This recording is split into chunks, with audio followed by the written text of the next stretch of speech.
ਮੈਨੂੰ ਚੂੜਾ ਆਖ ਰਿਹਾ ਏ, ਸੱਚ ਕਹਿਣਾ ਏ।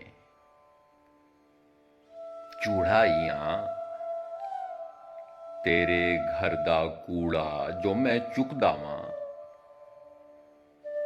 ਕੂੜਾ ਚੁੱਕਣ ਵਾਲੇ ਆਖਿਰ ਚੂੜੇ ਹੀ ਤੇ ਹੁੰਦੇ ਨੇ। ਸੁਬ ਸਵੇਰੇ ਮਿੱਠੀਆਂ ਨਿੰਦਰਾਂ ਮਾਨਣ ਵਾਲਿਆ ਉੱਚਿਆ ਪਾਈਆ। ਫਜਰੀ ਵੇਲੇ ਹੱਥ ਵਿੱਚ ਬੂਕਰ, ਮੂੰਹ ਤੇ ਸਾਫਾ, ਦਿਲ ਵਿੱਚ ਬੱਚਿਆਂ ਦੀ ਰੋਟੀ ਦਾ ਸੁਪਨਾ ਲੈ ਕੇ ਤੇਰੀਆਂ ਗਲੀਆਂ ਵਿੱਚ ਫਿਰਦਾ ਵਾਂ ਚੂੜਾਈਆਂ।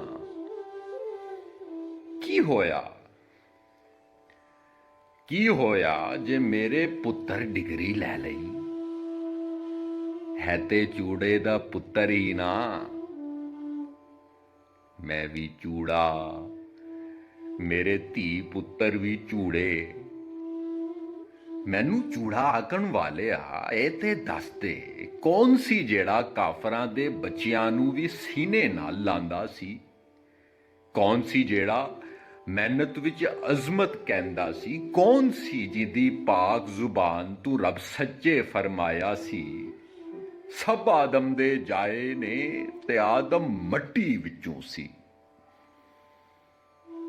ਮੈਂ ਤੇ ਤੇਰੀਆਂ ਨਜ਼ਰਾਂ ਵਿੱਚ ਇੱਕ ਚੂੜਾ ਹੀ ਆ। ਤੂੰ ਤੇ ਉਹਦਾ ਕਲਮਾ ਗੂ ਏ। ਤੈਨੂੰ ਉਸੇ ਪਾਕ ਨਬੀ ਦਾ ਵਾਸਤਾ ਏ। ਮੈਨੂੰ ਨੀਚ ਮਲੀਚ ਨੂੰ ਕਲਮਾ ਪੜ ਕੇ ਦੱਸੀ, ਤੇਰੇ ਵਿੱਚ ਨਫ਼ਰਤ ਦਾ ਕੂੜਾ ਕਿੱਥੋਂ ਆਇਆ? ਇੱਕ ਮੁਸਲਿਮ ਦੇ ਅੰਦਰ ਚੂੜਾ ਕਿੱਥੋਂ ਆਇਆ?